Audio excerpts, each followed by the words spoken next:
This next tutorial is going to be really important for your WordPress site because this is going to allow you to choose the theme that you're going to use for your WordPress. Right now, let's take a look at what I've got here. This one is the automatic default theme that shows up. And it has my picture, it's got my links down here, what they are so far, my search, comments, archives, and all of these can be adjusted. But let's say that I don't like this theme in particular. What I'm going to do next is I'm going to go to the top of my dashboard where it says WordPress Tutorial Hub, and I'm going to click on that. And it's going to bring me to my front page. And then I'm going to go down to Themes.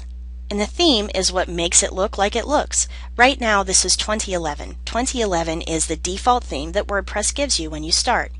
It allows you to customize your widgets, menus, theme options, header, and background. But there's also another 2010 down here that I can use, or I can install a theme. So let's say that I want to look for a theme by keyword, and I'm going to put in tutorial, just because I want to see what happens when people have designed themes that are done for teaching. And this is going to show me a few that come up with that particular keyword. Or I can go by author or tag. So let's say that I want to go ahead and pick one of those two that came up.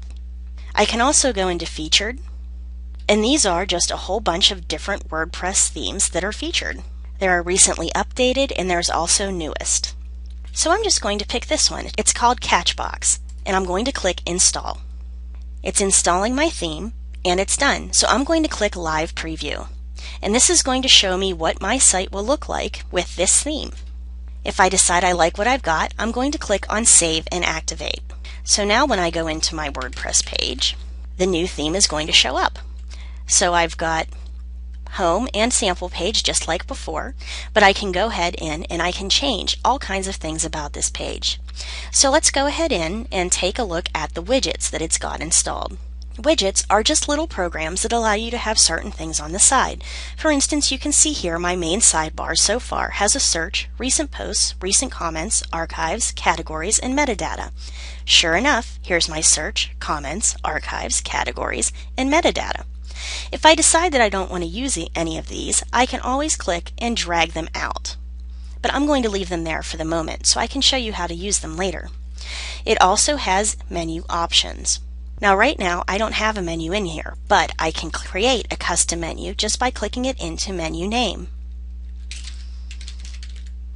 and click Create Menu. And it will allow me to start by clicking my primary menu, add my secondary menu, and my footer menu if I want. And then when I go into here, let's take a look at the theme options. The theme options right now will allow me to select a color, whether I want my content on the left or on the right, whether I want to show an excerpt or full comment, and whether I want to do a feed direct or if I want to put in a custom CSS style. So right now, let's say I want to change this to black, and I want to make it so my link color is orange. You can click that and change it to any color you'd like it to be, by the way, and click on Save Changes. Now I can go into my Tutorial Hub, do a refresh, and now you can see I've got the black and gray theme rather than the white theme, and it shows all of my links in orange. So there are lots of ways that you can go in here and change any of these options. For my featured slider, I can click here to edit, and I can put a column 1, and my column 1 is going to be my posts, and I can also put featured columns 2, 3, and 4 for my different posts. I can change my social links, and this is a great place to put in your links for your Facebook, Twitter, Google+, LinkedIn, and any other social media that you use. We've got our webmaster tools, and this allows us to do, say, our Google site verification, Yahoo site, Bing site verification, etc. You can choose your header. You can either keep it the way it is, or you can put in another picture, and the picture should basically be the size and shape of your header. And I'm just going to go ahead in and just choose a random picture and put that in. And I'm going to upload it and crop and publish.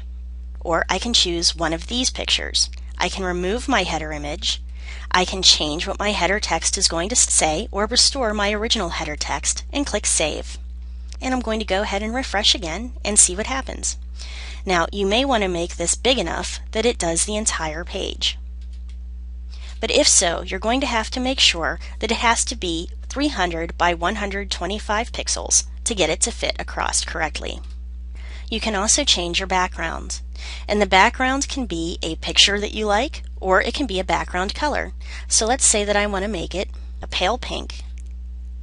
I'll save it and then go in, refresh, and now my background is pale pink. So as you can see, you can really do a lot of personalization just by using a pre-made theme. Now let's take a look at the editor. The editor is going to allow us to change our PHP and HTML files. Again, if you're not quite sure what you're doing with this, you'll want to stay out of this section because just one misplaced comma and you'll blow out your entire website. So for the moment, if you're just starting, just start with your themes and work from there. So I hope you enjoyed this tutorial, and I will talk to you the next time. Thank you.